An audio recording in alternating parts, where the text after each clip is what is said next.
All right, guys, here we go. Next chapter of Zero Day is going to be chapter 44.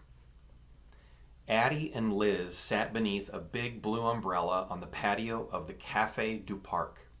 The French bistro was located on the ground floor of DC's Willard Intercontinental Hotel. A low wrought iron fence was all that separated their table from the bustle of Pennsylvania Avenue on the other side.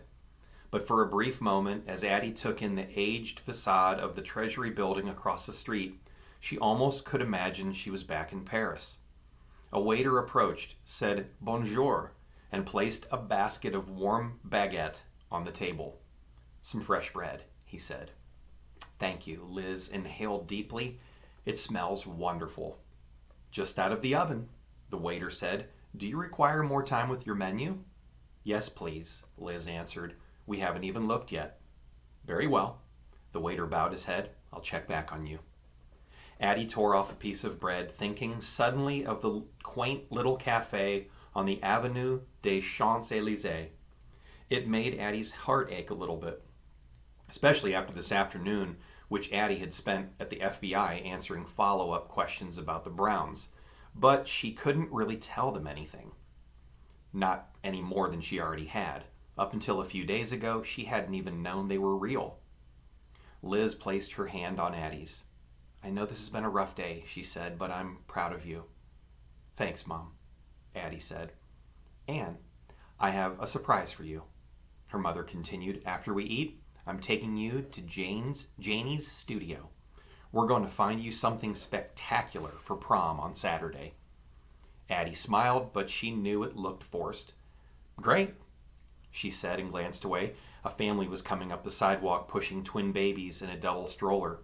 An older child walked alongside, 3 children. Addie felt a painful swell in her chest. The Browns had 3 children, and now those children didn't have any parents. Addie didn't know what to do to make things right. She only knew the hole in her heart couldn't be patched with designer dresses, no matter how good her mother's intentions were. Liz picked up a menu. Do you know what you want to eat, Ad? Addie glanced at the menu and felt her throat tightening. The last time she'd been in Paris, she'd had an amazing coq au vin, the most delicious chicken she'd ever tasted.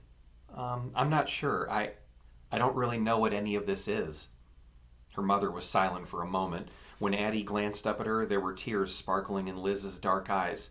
Mom? Addie said. Oh, gosh, of course you don't. I'm so sorry, baby. You've been so strong all day, and now I'm the one who's a mess. She wiped her eyes with the back of her hands. Sometimes it just hits me when I don't expect it. Don't be sorry, Addie said, not really knowing what else to say. I can't help it, Liz said. I know you want to move forward, and I think that's the bravest thing in the world, but sometimes I think I'm still stuck in the past. After you were taken, Addie, it was like time stopped. I threw myself into work. I didn't even know how else to cope. I'm sure you did the best you could, Addie said. Yeah, I'm not sure, Liz said. I think I'll always wonder. I can't help it. Like, maybe I should have just shut myself away after you were taken, like all the critics and pundits said. Liz let out a sad laugh. Maybe it's appropriate that the best program I ever created was during that time, and that it will never see the light of day. Addie's hand twitched, making the silverware clink. Best program? What was it? Something called She, Liz said. She? Addie's heart began to thump wildly. Yeah, it means guardian, Liz said, or lion, technically, in Chinese. I started developing it shortly after your disappearance. So what does it do? Addie asked, even though she knew exactly what it did. There was a reason Father wanted it so badly.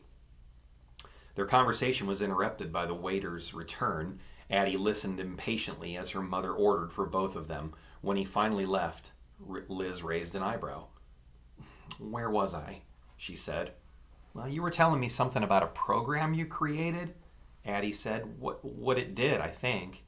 Right, She. It's basically a very sophisticated electronic surveillance program, Liz said. Like some kind of spyware? Yeah, Liz answered, but it's not like anything else out there on the market today. The best way I can describe it is that it operates like a skilled hacker. You know what a zero-day flaw is? No. It's a flaw in an operating system that isn't discovered until it's too late. And by the time it's found, you have 0 days to fix it? Yes, exactly, Liz said. Well, she seeks out those flaws and corrupts them, exploits them to gain access to a user's system, and then installs itself and runs virtually undetectably in the background, collecting information and transmitting it back to the host computer. It can be programmed to find any type of data that the user is seeking. That sounds, Addie struggled for the right words, scary. It is scary, Liz said, because I programmed She using artificial intelligence. It learns from its mistakes with the primary goals of preserving itself, spreading across systems, and collecting data. So even if one flaw is found and fixed, She just looks for another. And once it gains a foothold into a system, it spreads exponentially, like a virus. There's almost no stopping it once it starts. I'm sure you understand why it couldn't be let loose in the world. Dad, Addie answered. Everybody knew Mark Webster had run on an anti-spying platform and had spoken out against the NSA-sponsored cyber surveillance programs long before he ran for president. Liz sighed. No. Of course, your father would never have approved of something like this for domestic use once he became president, but he couldn't have prevented me from selling it at the time. I was the one who pulled the plug. The NSA was all ready to snap it up, but when it came down to it, I just couldn't do it. I think all along, I'd never really planned to actually let it be put to use. Why? It's too dangerous, Addie, Liz said. Just think about it. You'd have one user with unfettered access to all that data. Every single person with a computer, smartphone, you name it. It's terrifying. What if the program ended up in the hands of a dictator or a tyrant? So what'd you do with it?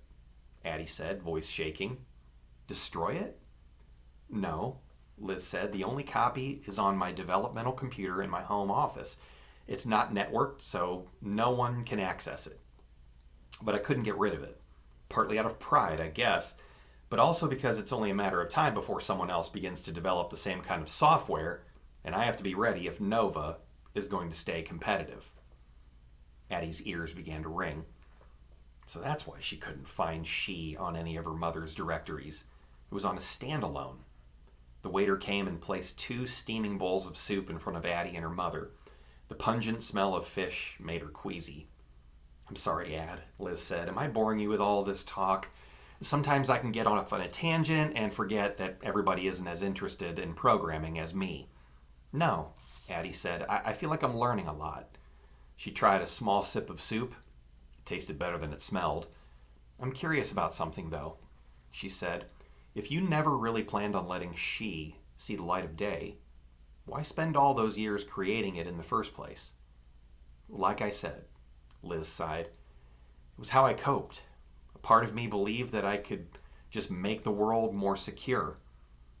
That if I could just make the world more secure, you never would have been taken in the first place. It's the end of that chapter.